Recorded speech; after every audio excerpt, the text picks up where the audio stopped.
rabbia il suo bambino di appena 5 mesi, 22enne del Vicentino, arrestato dalla polizia di Padova a far scattare l'allarme i sanitari della pediatria dove il bambino era ricoverato e dove purtroppo continuava ad essere vittima del genitore, morta soffocata a 6 mesi da un boccone di traverso, in attesa del nulla osta per la sepoltura allo strazio dei genitori della bimba. Momenti di paura questa mattina all'ospedale di Cittadella. Un uomo armato di coltello entra in pronto soccorso e ferisce 4 persone, compreso un carabiniere, l'uomo bloccato con il taser, l'ULS, ormai un'emergenza. Un altro giovanissimo travolto in bicicletta nel padovano Loreggia, bimbo di 8 anni investito da un automobilista di Vedelago, è grave, in ospedale. Rissa tra ragazzi in centro ad Oderzo, spunta un coltello, uno dei giovani ferito entra in pizzeria e chiede aiuto, 2 di questi finiscono all'ospedale, li vengono rintracciati dai carabinieri. Lunedì il capo dello Stato a Venezia per la festa delle Forze Armate, diretta su Antena 3 a partire dalle 11:30, ordinanza del sindaco nella zona di Piazza San Marco, varchi di accesso e negozi chiusi, sarà attivato anche il Mose. 6 anni fa l'incubo della tempesta Vaia con le sue piogge incessanti, le raffiche di vento, domani alle 21 il racconto di quei giorni terribili nel documentario di Media Nord-Est.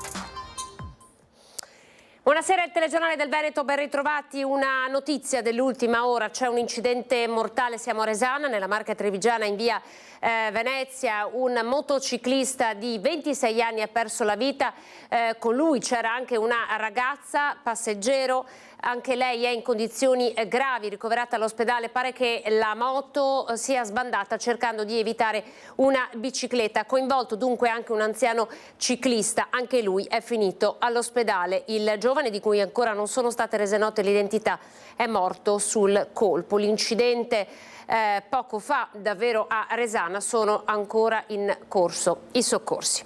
Andiamo a Padova ora con la notizia agghiacciante. Un papà di 22 anni del Vicentino abusava, sevizie e lesioni al suo bambino di appena 5 mesi che era ricoverato in pediatria all'ospedale di Padova.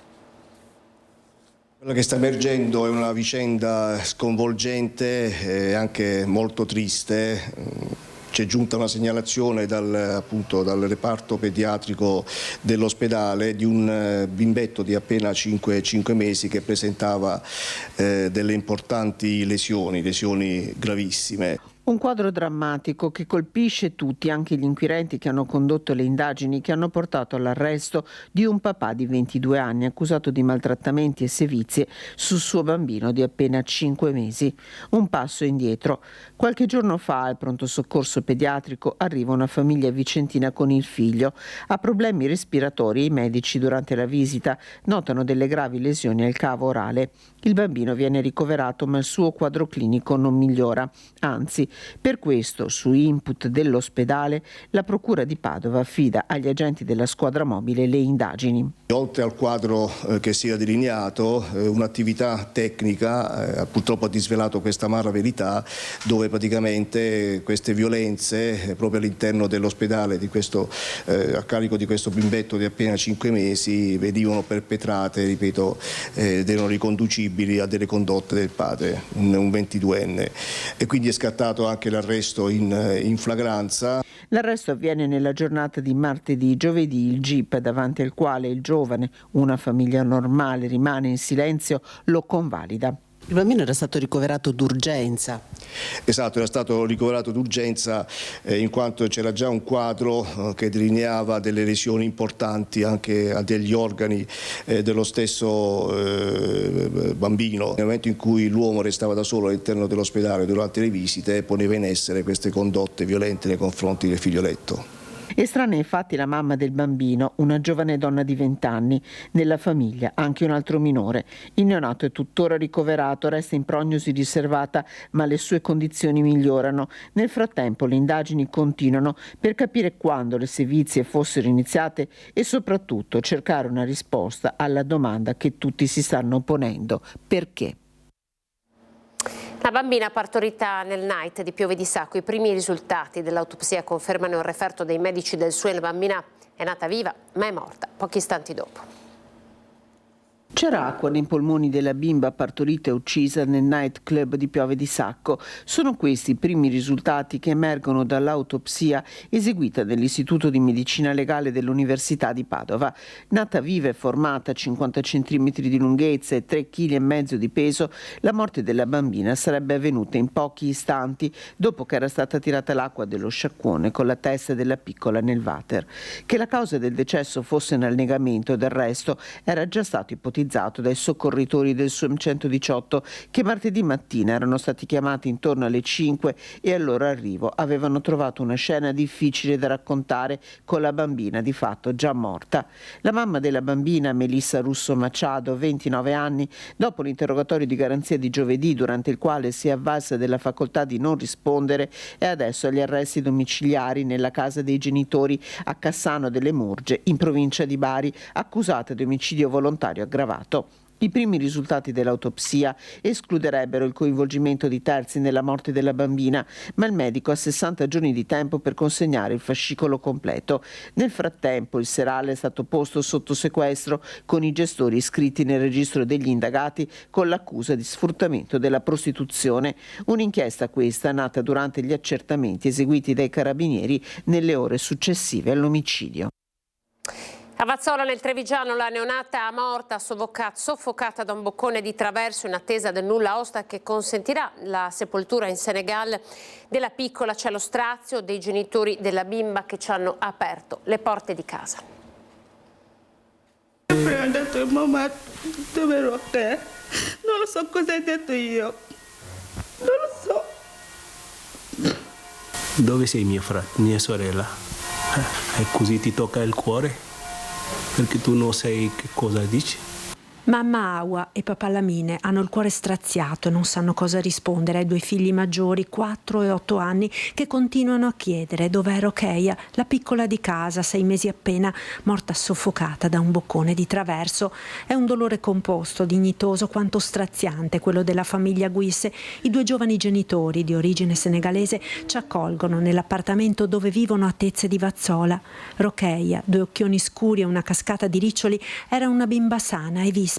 Alternati alle poppate da qualche settimana mangiava gli omogeneizzati e come gli altri giorni, anche giovedì, la piccina dopo la pappa si era addormentata in braccio alla mamma. Lei dormi, dopo qualche minuti io visto lei fa così, ho paura, già andato fuori, grigliare tutti i veni da mia mano. È il papà a raccontare i drammatici momenti quando la piccola Rokeia comincia a non respirare.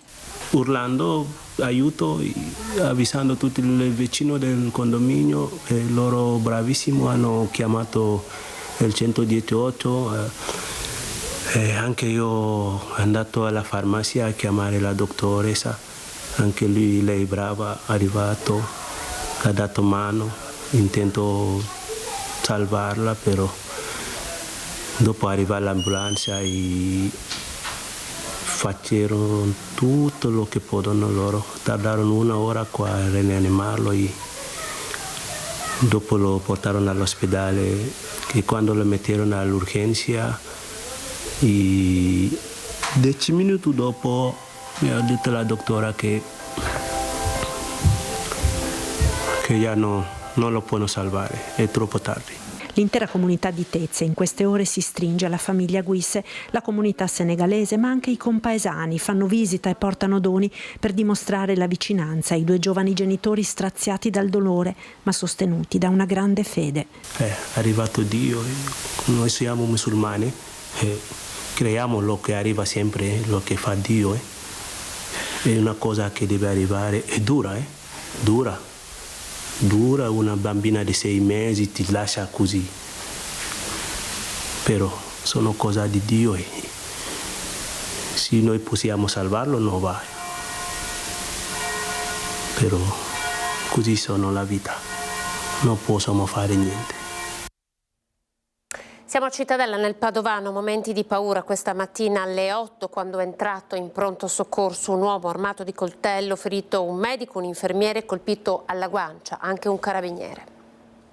È è arrivato in pronto soccorso con la volontà di fare del male. Si è avventato prima su un infermiere colpendolo di striscio, però colpendolo nei confronti anche di un medico che si è difeso, ma che comunque anche lui stesso ha rischiato, e poi 2 carabinieri, uno dei quali ha avuto comunque una lesione che ha richiesto comunque un intervento chirurgico. È subito corso a Cittadella anche il direttore generale dell'ULSS 6 Paolo Fortuna. Un fatto sconvolgente quello accaduto. Sono le 8 quando lungo le vie del centro viene segnalata al 112 la presenza di un uomo in stato confusionale armato di coltello. I carabinieri lo stanno cercando quando dal pronto soccorso arriva la richiesta d'aiuto.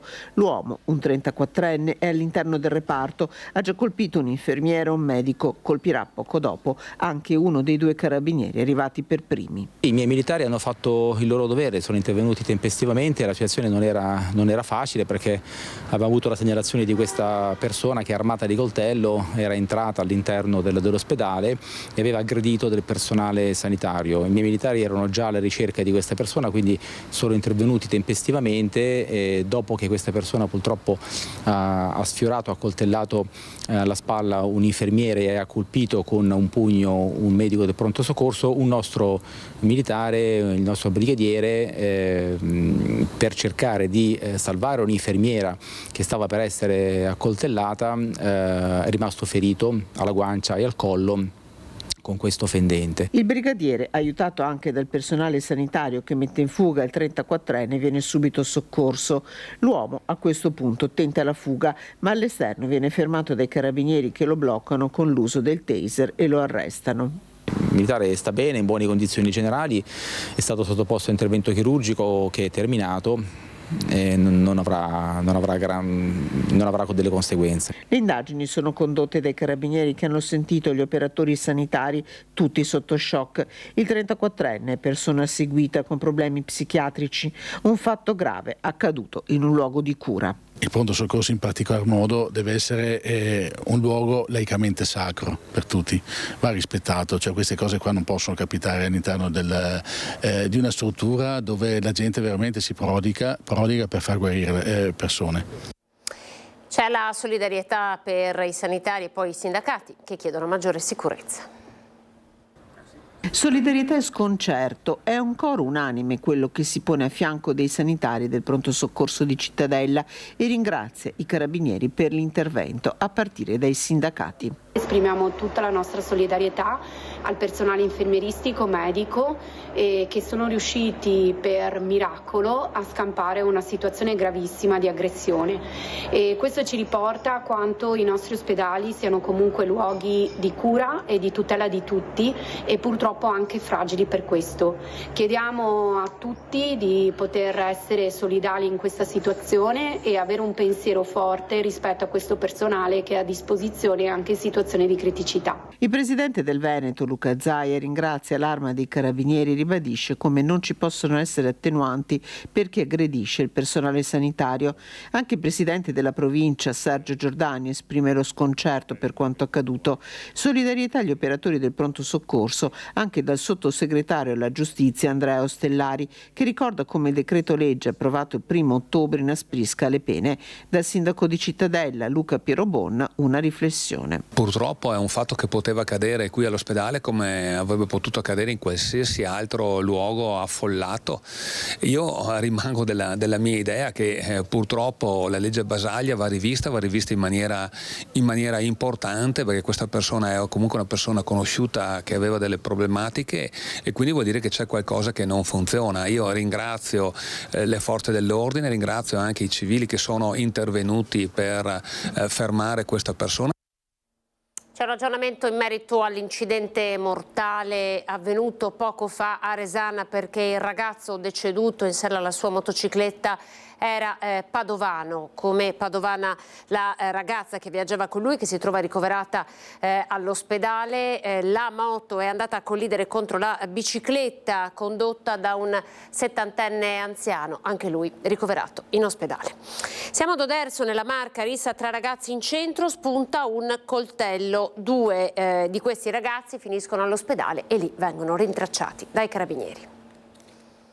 È entrato dentro sto ragazzo cercando aiuto, che aveva un bagno perché aveva sta mano sanguinando, e gli ho detto di aspettarmi un attimo, che sono andato al primo soccorso, gli ho dato della carta per poterlo tamponare un po' il sangue, ma in tempo che sono uscito fuori il ragazzo era già andato anche via, c'è un attimo che chiamo i soccorsi. L'irruzione alla pizzeria Il Lucano all'ora di cena per chiedere aiuto, la mano insanguinata, poi la fuga. Pochi minuti prima l'accoltellamento. È in questo punto che dal gruppetto di ragazzi poco più che maggiorenni uno tira fuori un coltello, l'altro un taglierino, la lite degenera. Una signora era qua che stava appagato, allo stesso momento si è sentita un po' male, quindi l'abbiamo fatto sentire perché ha visto questo sangue per terra, perché sembrava veramente un lago. Lite iniziata poco prima nella centralissima piazza Carducci all'ora dell'aperitivo di un giorno di festa. Sono tutti residenti ad Oderzo, italiani, alcuni di loro di origini nordafricane. Probabilmente alterati dai fumi dell'alcol iniziano a litigare, percorrono diverse centinaia di metri per arrivare fino a qui, piazza l'Europa. Ho visto dei ragazzi ubriachi che scendevano da una macchina dal terrazzo, però io stamattina alle 7 quando sono uscita ho visto tutto il sangue, ma non so dirle cosa possa essere successo. Il titolare de Il Lucano chiama i carabinieri, non sarà l'unico, sono tanti i passanti che assistono alla scena benché i negozi siano chiusi per ogni santi. Io sono scesa e ho visto questo, sono rimasta. Adesso possiamo dire tranquillamente tutti, siamo un po' preoccupati e sinceramente scendere alla sera fa un po' paura adesso. È un disastro, per fortuna che c'è una bella fetta di giovani bravi. In queste ore sono al vaglio dei carabinieri le immagini delle telecamere di videosorveglianza della zona. In fase di identificazione anche gli altri ragazzi del gruppo, in tutto una decina. 2 sono stati rintracciati già ieri sera all'ospedale, dove erano arrivati per le ferite riportate. I carabinieri li hanno denunciati a piede libero per rissa e lesioni personali. Sono entrambi italiani. Il sindaco Maria Scardellato sta seguendo in queste ore l'evolversi delle indagini. È accaduto ad Oderzo come sarebbe potuto capitare in qualsiasi altro posto, dice interpellata. Non ritengo, aggiunge, che ad Oderzo ci sia un problema di sicurezza. Sui social però intanto esplode l'indignazione per quanto accaduto. In poche ore la notizia è già di dominio pubblico. Qui adesso non siamo abituati a queste cose qui. Credo che ci vorrebbe un controllo maggiore sulla vendita dell'alcol ai minorenni, che non c'è assolutamente. Forse dovrebbero aumentare i controlli, questo sicuramente. I ragazzi hanno bisogno di stare assieme, ma se per trovarsi possono trovarsi solo al bar, cosa fanno al bar? Bevono. Quando bevi uno è litigato e fai presto a farle. È ricoverato in gravi condizioni in ospedale a Padova un bambino di 8 anni investito da un'auto condotta da una donna trevigiana mentre era in bicicletta a Loreggia. Stava pedalando sulla sua bici in via Boscalto Est a Loreggia. Erano le 10 quando un bambino di 8 anni è stato investito da un'auto che viaggiava nella sua stessa direzione.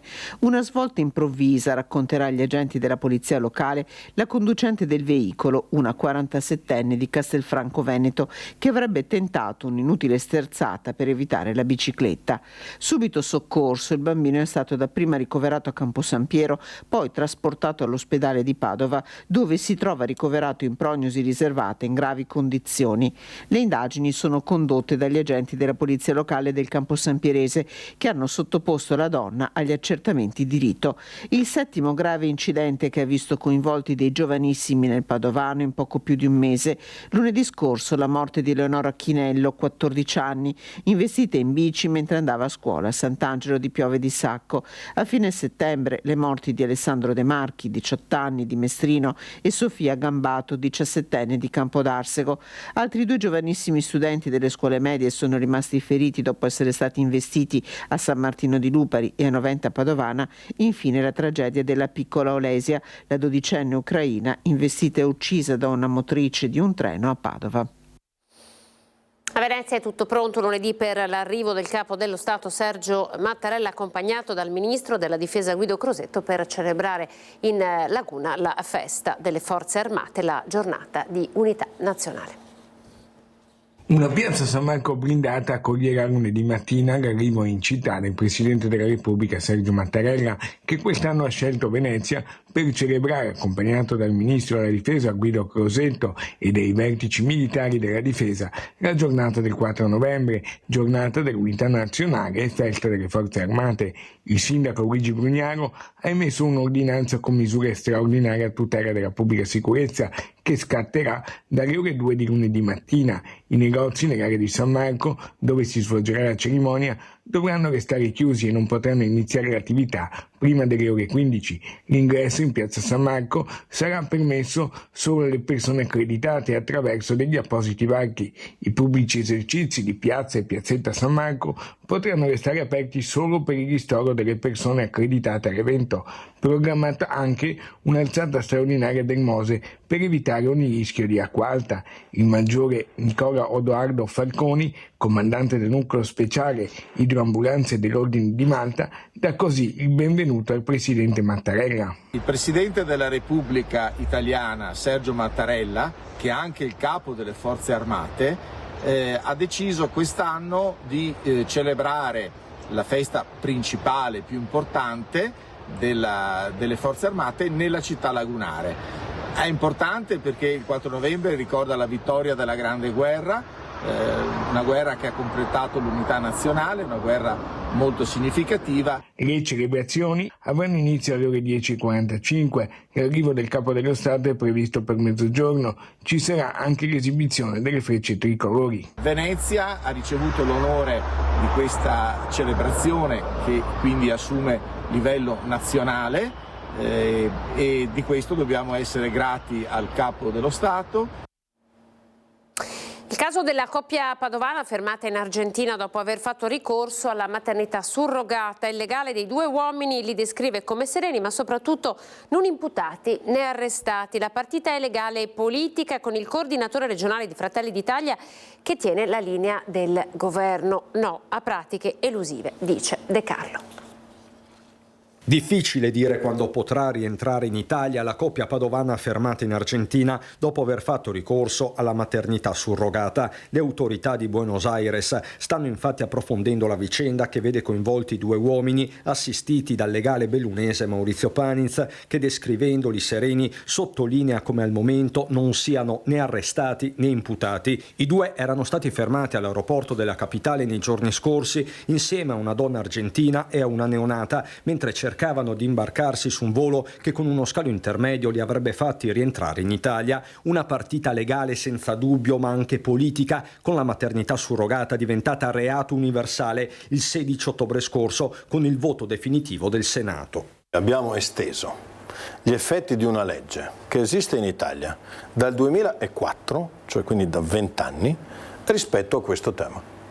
Lo abbiamo esteso a chi, eludendo una norma italiana, va all'estero e fa quello che in Italia sarebbe vietato. Il caso della coppia padovana non rientrerebbe nella nuova fattispecie di reato, anche perché la legge chiaramente non è retroattiva, non solo. Qui il problema non è delle autorità italiane, non è trattenuto in Argentina per ordine delle autorità italiane. Le autorità argentine stanno verificando se vi sia stata una qualche forma di commercio rispetto al rapporto tra la ragazza e gli ordinanti o la coppia di italiani. Resta il tema più generale, ovvero il dibattito attorno all'universalità del reato. De Carlo tiene in Veneto la linea dell'esecutivo Meloni. Indipendentemente da quello che farà la comunità internazionale, che io credo e auspico possa legiferare esattamente come ha fatto l'Italia, tutti devono sapere che da oggi non si elude la legge italiana andando a fare quello che in Italia sarebbe un reato in un'altra nazione, perché poi tornare in Italia quello è un reato, punto. 6 anni fa la tempesta Vaia, che sconvolse la montagna veneta e non solo, per 4 giorni dal 26 al 30 ottobre 2018. Una pioggia eccezionale, più di quanta ne cade durante l'alluvione del 1966, e venti che raggiunsero una velocità mai vista dalle nostre parti, fino a 200 km/h. Raffiche potenti che spazzarono via 15 milioni di alberi. Un evento che ha cambiato per sempre la percezione dei cambiamenti climatici. Domani sera alle 21 vi riproporremo il documentario di Media Nord-Est Veneto in ginocchio, il racconto, le voci e le terribili immagini dei giorni che sconvolsero il nostro territorio. Non perdete l'appuntamento con il documentario di Media Nord-Est domani a partire dalle 21. È tutto per questa edizione, grazie per essere stati in nostra compagnia. Il telegiornale del Veneto termina qui, dopo di noi TG Venezia. Arrivederci.